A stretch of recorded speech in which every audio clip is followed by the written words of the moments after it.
ബനൂ Saad ഗോത്രത്തിൽ നിന്ന് ഇപ്പുറത്തൊരുപാട് kilometre വാഹനത്തിൽ ഓടി വരണം. ബനൂ സഅദ് എന്ന് പറഞ്ഞാൽ ത്വായിഫിലാണ്.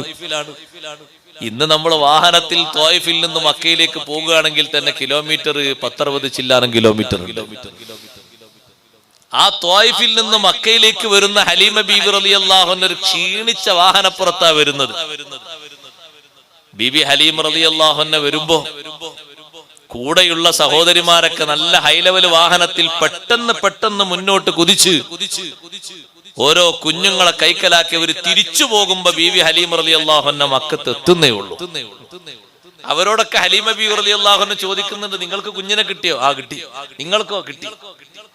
മുലയൂട്ടി സംരക്ഷിക്കുന്നതോടൊപ്പം ജീവിക്കാനുള്ള നല്ലൊരു ചെലവും ഈ കുടുംബം ആ മുലയൂട്ടുന്ന സഹോദരിമാർക്ക് കൊടുക്കും. പിന്നെ നല്ല അറബി ഗോത്രങ്ങളിൽ പരിചരിച്ച് വളരുക എന്ന ഒരു ശിക്ഷണം കൂടി, സ്വഭാവം കൂടി പൊതുവെ അറബികൾ സ്വീകരിക്കാറുണ്ട്. കുട്ടികളുടെ വളർച്ചയ്ക്ക് അതുകൂടി കാരണമാണ്.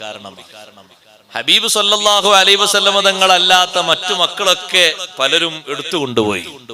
നബി സല്ലല്ലാഹു അലൈഹി വസല്ലം തങ്ങൾ ബാക്കിയാണ്. ഹലീമ ബീവി റളിയല്ലാഹു അൻഹ നേരെ വന്നത് കാബന്റെ മുറ്റത്തേക്കാണ്. അബ്ദുൽ മുത്തലിബ് ഹലീമ ബീവിയോട് ചോദിച്ചു, നിങ്ങൾ എന്തിനാ വന്നത്?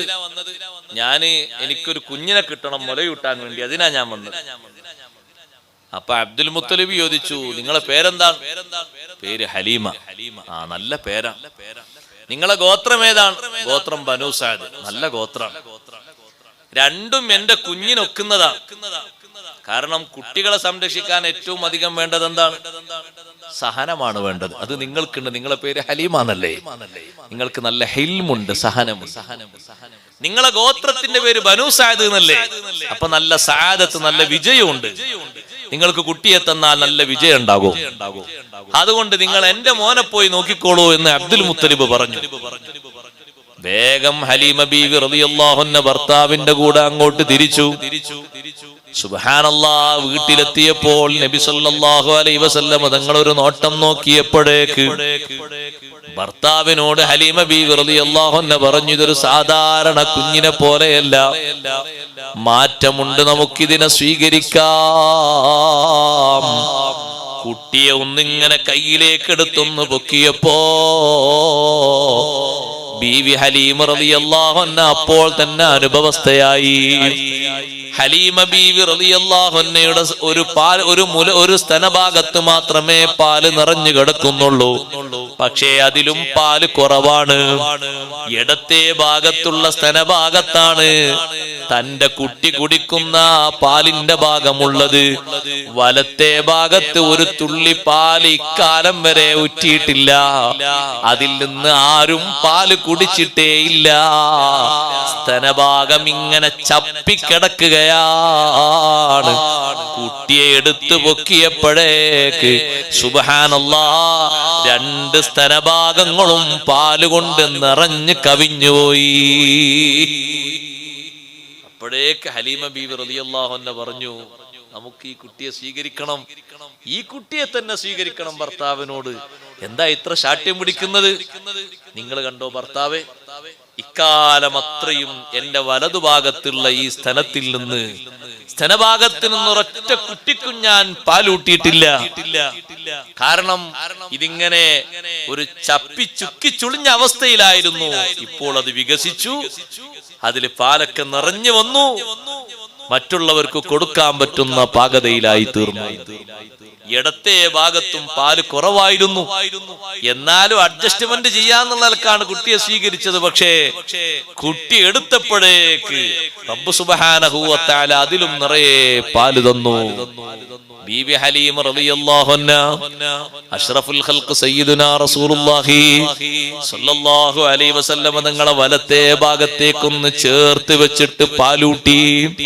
സഹോദരങ്ങളെ, അല്ലാഹുവിന്റെ റസൂല് ലോകത്തെ ഏറ്റവും വലിയ നേതാവാണ്. മറ്റൊരാള് കുടിച്ചതിന്റെ ബാക്കി കുടിക്കാനുള്ള നേതാവല്ല. ആരും കുടിക്കാത്ത സ്തനഭാഗത്തുനിന്ന് കുടിക്കേണ്ട നേതാവാണ്. അതിന് അള്ളാഹു സംവിധാനിച്ചൊരു സംവിധാനമാണത്. ആരും കുടിക്കാത്ത സ്ഥലത്തിൽ നിന്നല്ലേ നബി സല്ലല്ലാഹു അലൈഹി വസല്ലം കുടിക്കുന്നത്. മറ്റാരും മറ്റു മക്കളൊന്നും അവിടെ നിന്ന് പാലൂട്ടിയിട്ടില്ലല്ലോ. നിറഞ്ഞ രീതിയിലല്ലേ, ഒരിക്കലും പാല് പറ്റിയൊരു സ്വഭാവത്തിലല്ലല്ലോ. യഥേഷ്ടം കുടിക്കാൻ ഇഷ്ടം പോലെ പാല് നിറഞ്ഞ് കവിഞ്ഞിട്ടുണ്ട്. അന്ന് ഹലീമ ബീവി റളിയല്ലാഹു അൻഹ പറയാണ്, ജീവിതത്തിൽ മക്കയിലെത്തിയിട്ട് ഞാനും ഭർത്താവും സന്തോഷത്തോടെ ഉറങ്ങിയ ആ ഒരു രാത്രി പോലെ സന്തോഷത്തോടെ ഉറങ്ങിയ ഒരു രാത്രി അതിന്റെ മുമ്പ് കഴിഞ്ഞിട്ടില്ല. കാരണം ഏറ്റവും വലിയ സമൃദ്ധിയാണ് കിട്ടിയത്. വലത്തെ ഭാഗത്ത് ഞാൻ അൽ അമീന് പാലിങ്ങനെ കൊടുത്ത ശേഷം പതുക്കെ സാധാരണ രീതി പോലെ ഇടത്തേക്കൊന്ന് തിരിച്ചു വെച്ചു. പക്ഷേ ഹബീബ് സല്ലല്ലാഹു അലൈഹി വസല്ലം തങ്ങൾ അപ്പോഴേക്ക് മുഖം അങ്ങോട്ട് തിരിച്ചു. അത് കുടിക്കുന്ന ഒരാളിപ്പോ ഇല്ലേ? എൻ്റെ ഒരു സഹോദരൻ, അദ്ദേഹത്തിന് തന്നെ കൊടുത്താൽ മതി. കാരണം കുടിച്ചു വെച്ചത് ആ സഹോദരനല്ലേ. അവര് കുടിച്ചത് ഞാൻ കുടിച്ചിട്ട് അവരെ ഓഹരി ഞാൻ എടുക്കുന്നില്ല. കുട്ടിക്കാലത്ത് പഠിപ്പിക്കുന്ന നീതിശാസ്ത്രം എന്നാണ് ഇതിന് പറയുന്നത്. ആർക്കുണ്ട് ഇത്രയും വലിയൊരു നീതിശാസ്ത്രത്തിന്റെ വിശുദ്ധി കുട്ടിക്കാലത്ത്? ഞാനത് വിശദീകരിക്കല്ല. ഇമാം സൈനി ദഹ്ലാനി വിശദീകരിച്ച് മൊത്തം പറയുകയാണെങ്കിൽ ഇവിടെ ഈ മണിക്കൂറും ഈ രാത്രി മൊത്തം ഒന്നും പോരാ, ഇഷ്ടം പോലെ പറയാനുണ്ട്. പക്ഷെ ഇപ്പൊ ഞാൻ അതിലേക്ക് കടക്കുന്നില്ല. ഞാനൊരു സൂചനക്ക് വേണ്ടി പറഞ്ഞതാണ്. ഏറെ പഠിക്കാനും പകർത്താനും അല്ലാഹു തൗഫീഖ് തരട്ടെ. നമ്മൾ ഇരുന്ന് പഠിക്കണം, വായിച്ചു പഠിക്കണം സഹോദരങ്ങളെ. അഷ്റഫുൽ ഖൽഖ് സയ്യിദുനാ റസൂലുള്ളാഹി സ്വല്ലല്ലാഹു അലൈഹി വസല്ലം. ഹലീമ ബീവി റളിയല്ലാഹു അൻഹ പറഞ്ഞു, അന്ന് എനിക്ക് വേറെ അനുഭവം ഉണ്ടായി.